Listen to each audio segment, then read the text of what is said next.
5,5 tahun menjanda menjadi ladang pembelajaran bagi Enno Lerian. Dari sinilah ia menakar hati dan memperbaiki diri agar tak ada lagi duri yang menusuk hati di kemudian hari. Berkali-kali ia menjalin cinta, namun semuanya kandas di tengah jalan. Sampai akhirnya ia bertemu pria bernama Priyambodo yang menutup perih hati dengan kidung damai cinta. Maka untuk kedua kali di tahun 2011 lalu, Enno memantapkan diri menikah lagi. Akhirnya aku nikah dengan laki-laki bernama Priyambodo Susetio. Kebetulan Priyambodo Susetio ini juga pernah gagal dalam pernikahannya. Dia juga udah punya anak juga waktu pisah sama mantan istrinya. Dia udah punya anak perempuan namanya Azela, umurnya 3 tahun. Aku rasa 5,5 tahun sendiri aku cukup banyak mengenal diri aku sendiri, cukup banyak mengenal apa yang aku butuhkan, cukup banyak mengenal apa itu yang namanya tanggung jawab, apa yang namanya hidup, apa yang namanya prosesnya itu banyak banget. 5,5 tahun tuh aku pernah pacaran sama orang, putus tengah jalan, pacaran lagi, putus tengah jalan. Aku tahu yang namanya harapan seperti apa, aku tahu namanya mimpi seperti apa. 5,5 tahun itu banyak banget proses pembelajaran yang aku alami. Sampai akhirnya aku ada di titik yang memutuskan, kayaknya aku harus nikah lagi. Priam itu lucu, jadi mereka bisa saling klop gitu. Dan Enno kan orangnya kadang-kadang suka, apalagi sejak masa kehamilannya ini kan hormonnya mulai nggak stabil ya kan, suka ngomel-ngomel. Tapi Priam menanggapinya dengan lucu gitu. Priam tuh orangnya bisa masuk sama Enno gitu. Berbeda dengan pernikahan pertama yang dipenuhi gemuruh asmara, maka di pernikahan keduanya, Enno melajukan hati dengan teropong ketulusan hati. Ia menelisik sang pria dari sudut berbeda, yang jauh dari gegap gempita rayuan, apalagi romansa percintaan. Aku ngeliat dia family man banget ya, dia sayang banget sama anaknya. Saat dia pertama kali ketemu sama aku tuh kita ngebahas masalah Azela. Terus aku lihat bahwa Priam itu sosok seorang bapak yang sangat mencintai anaknya. Dia mencintai ibunya juga. Terus ya dari situlah. Dan pernah waktu kita deket tuh, aku lagi syuting stripping, itu jarang pulang ke rumah karena stripping tuh kita bisa selesai jam 10 pagi, harus standby lagi di lokasi syuting jam 1 gitu. Oh kayak gitu, jadi kadang-kadang jadi susah ketemu sama Bumi. Bumi sakit, Priam nolongin Bumi datang ke rumah sakit, nganterin Bumi ke rumah sakit. Aku ngerasanya bahwa ada sesuatu aja sama orang ini gitu loh. Dilihat dari kebapaannya, dilihat dari cintanya dia sama orang tuanya dan sama anaknya, akhirnya aku ngerasa bahwa aku punya kenyamanan tersendiri sama Priam. Dan akhirnya cuma sebentar banget, aku pacaran sama dia tuh sebentar banget, hitungannya cuma 4 bulan, kita memutuskan buat menikah. Semua anak membanggakan saya, semua anak saya membanggakan semua. Berarti semua juga gitu ya, tapi mungkin ininya masing-masing, dia punya cara masing-masing, ya begitulah gitu, nggak bisa diungkapkan. Yang pasti cinta orang tua nggak akan selamanya, dia mau sejelek apa dia tetap aja apapun yang dia ini, cintanya nggak akan luntur. Itulah orang tua gitu. Itu orang saya dia ngelihat dia bahagia, saya bahagia gitu loh. Udah cukup, orang tua nggak kepengin apa-apa, kata anak-anak udah itu udah cukup gitu. Jujur dan luas hati pada akhirnya membuat Enno mampu mengatasi kemelut di pernikahan kedua. Meredam ego dan melimpahkan maaf adalah sauh baja yang membuat biduk rumah tangga tak goyah di amuk badai. Karena jika membiarkan ego yang berkumandang, belum tentu layar biduk keduanya bisa terbentang tinggi seperti sekarang ini. Kita pernah gagal. Wah itu lebih ribet lagi, lebih complicated lagi masalahnya. Aku ngerasain waktu awal setahun pertama kali nikah sama Priam tuh berat banget. Berat karena masing-masing bawa 2 anak. 2 anak dengan pola, semua sih gak tahu ya. Mungkin dengan, karena kita mikirnya yang penting anak bahagia, yang terbaik buat anak. Jadi aku apa-apa tuh mikirnya buat Bumi. Dia juga pasti apa-apa mikirnya buat Azela gitu loh. Kita mikirnya gimana caranya si anak ini nyaman dengan kita berdua. Gimana caranya pola asuh yang kita terapkan sama. Sekarang kan secara nggak langsung kan pas begitu kita awal nikah, aku sama Priam udah punya 2 anak dengan 2 pola asuh yang berbeda. Yang ternyata yang bikin berat adalah di situ gitu loh. Yang bikin berat kita berantem, kita adu mulut segala macam, tapi kepentingannya buat anak, buat nyatuin pola asuh yang sama buat anak. Karena kita punya 2 anak yang berbeda dari background yang berbeda pula gitu loh. Wah itu susah banget. Kita ngerasainnya susah banget. Yang pasti sekarang dia lebih dewasa menyikapi banyak hal. ya terlihatlah dari sikap-sikapnya dia, terlihat dari kalau misalkan aku cerita masalah aku gitu, terus dia menanggapinya seperti apa, ya udah lebih dewasa aja. Alhamdulillah sekarang aku masuk 9 bulan kehamilan ini, kebetulan hamil ketiga.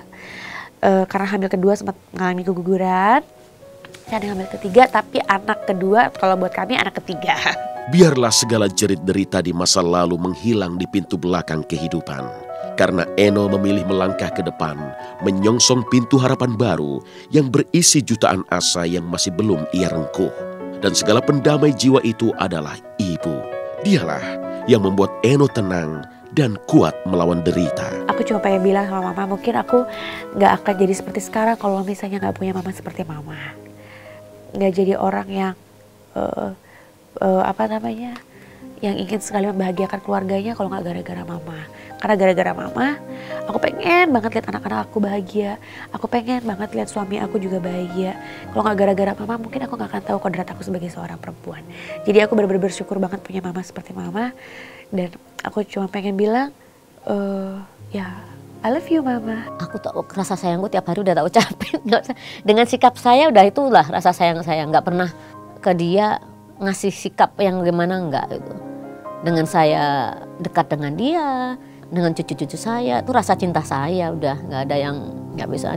Dimanapun tempat tetap cinta saya. Ada dia nggak ada dia, udah itulah orang tua gitu loh. Jadi nggak ada, walaupun ada dia, ya udah itu cinta mama gitu loh. Menikah muda dan segala prahara yang menyertai adalah pelajaran mahal dalam kehidupan Eno Lerian. Karena dari sanalah Eno memetik banyak hikmah yang membuatnya berbenah merapihkan jiwa. Menikah muda, ya kalau orangnya siap dan tahu resikonya dan tahu tanggung jawabnya seperti apa, ya why not gitu loh. Tapi kalau nggak siap, tapi kalau misalnya keadaannya kalau kayak aku ya beda cerita ya. Tapi kalau misalnya emang nggak siap, jangan lakuin itulah gitu loh. Karena menikah itu adalah sebuah tanggung jawab gitu loh. Dan yang tanggung jawab yang kita nggak bisa lepas gitu aja sih. Kan hidup kan nggak lempeng-lempeng aja gitu. Kadang-kadang ada masalah, kadang-kadang masalah justru datang bukan dari kita yang mau gitu, maksudnya dari lingkungan sekitar, dari orang lain gitu. Cuman Eno itu sabar, dia tuh nerimo. Ya udah gitu, lebih yang ya udah deh gitu. Kalau penyesalan sih kalau saya rasa nggak ada ya. Maksudnya ya itu kan udah lewat ya. Mungkin awal-awal iya ya, mungkin ada struggling di situ. Cuma lama-lama kan dia ini ada pendewasaan. Waktu itu kan memang pada saat dia hamil di luar nikah itu kan memang masih bilang masih muda ya, masih kuliah segala macem.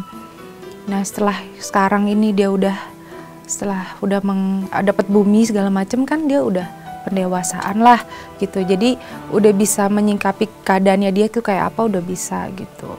Ladang kejujuran tidak membutuhkan tanah yang subur. Karena kejujuran itulah sejatinya pupuk yang membuat kerasnya tanah dan tajamnya duri menjadi lembut tak terperi. Seperti Eno yang memilih jujur dalam segala kesakitan, namun akhirnya mendulang damai di penghujung hari. Jujur sama diri sendiri aja.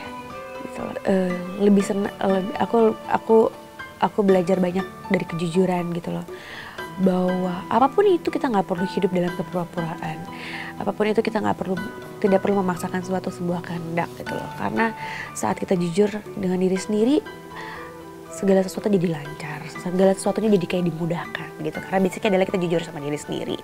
Jangan kita pengen A tapi sebenarnya kenyataannya kita pengen B gitu. Terserah orang mau ngomong apa, yang penting adalah kejujuran. Terserah orang mau menerimanya seperti apa, yang penting aku jujur sama diri aku sendiri. Dan tidak aku lebih bahagia hidup dengan kejujuran dan orang mencemooh tentang kejujuran aku daripada aku harus hidup munafik dan berpura-pura tapi orang menjunjung tinggi aku. Itu sama juga bohong sih. Jadi aku lebih senang hidup dalam kejujuran dan jujur dalam diri sendiri aja. Itu sih.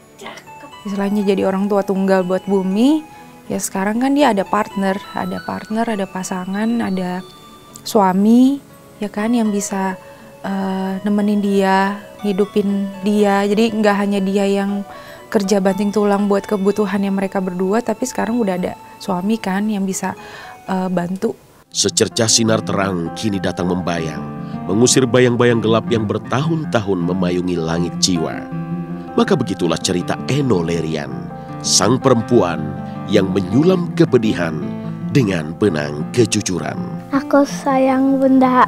Semua orang tua nggak bisa dikatakan, cinta cuma segini, nggak bisa. Cintanya sepanjang masa. Yang penting udah cukup anakku seneng, saya udah seneng. Itu nggak ada tuntutan macam-macam, nggak kepingin saya. Enggak. Kalau udah punya adik, ntar Bunda juga kalau abis ngelahirin jangan capek-capek dulu. Hebat. Apa ya sehebat pahlawan yang dulu? Bunda itu pahlawan bagiku. Aku sekarang hidup, sekarang aku nggak ngoyo pengen cari karir yang sukses. Aku nggak ngoyo pengen punya rumah yang besar. Aku nggak ngoyo pengen itu. Tapi kesuksesan buat aku adalah melihat orang-orang di sekeliling aku bahagia. Anak aku bahagia, orang tua aku bahagia, suami aku bahagia. Sesimpel itu aja sih kesuksesan di mata aku.